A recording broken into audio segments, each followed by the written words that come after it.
I wonder how many times that you've ever regretted making a rushed decision, getting involved in a certain commitment or whatever it is. But even before you went ahead and made that decision or got involved or committed to whatever it is, there is something about you that already gave you a red flag about that situation, about that path, about whatever it is that you did. And a part of you was really against it, but you went ahead and did it anyway. Well, there's something that God has given us called instincts. I know some of us will call it guts or whatever it is.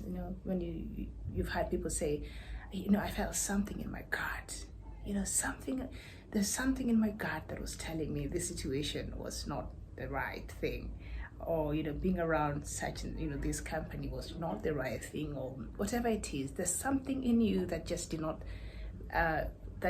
feel comfortable with whatever the situation was. But a lot of times we ignore that and end up regretting later anyway.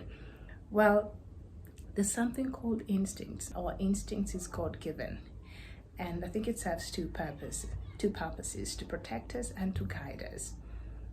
So before you make a decision and before you commit to something, and you feel as if you're being anxious, or you're not settled about something, or you are questioning intentions of somebody or a situation, whatever it is, when you feel like you're having second thoughts and you feel very strongly about something, and you feel like your instincts are telling you this might not be the right thing for you or the right decision to make, then I would advise that you take your time, you sleep on it, because it is really important to pay attention to your instincts.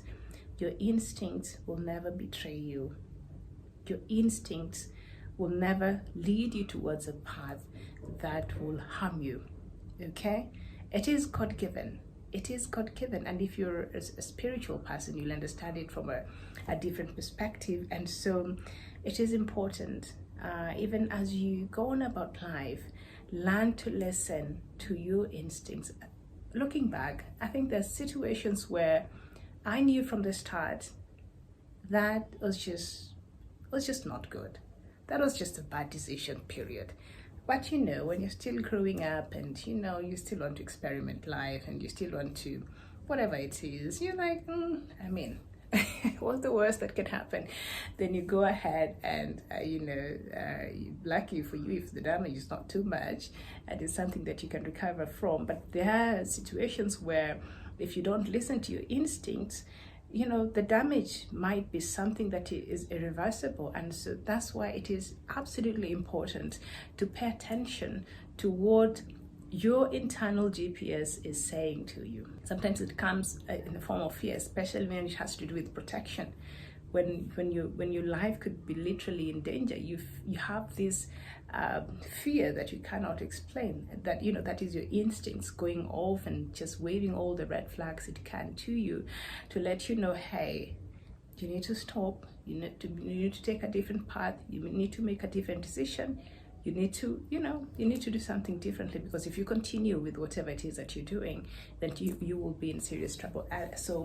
And if you were keen and you were in touch with yourself and who you are, then you will learn to pay attention to yourself, because your instincts, that's you, that's something deep in your soul, that is you. So you need to be in touch with yourself so that you're able to harness the benefits of, one, having that instinct, and two, listening to it for your own good.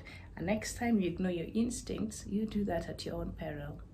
You might never come back from the danger, or from whatever it is that is trying to warn you against. And so just understand your instincts is there for two reasons: to protect you and to guide you. Pay attention.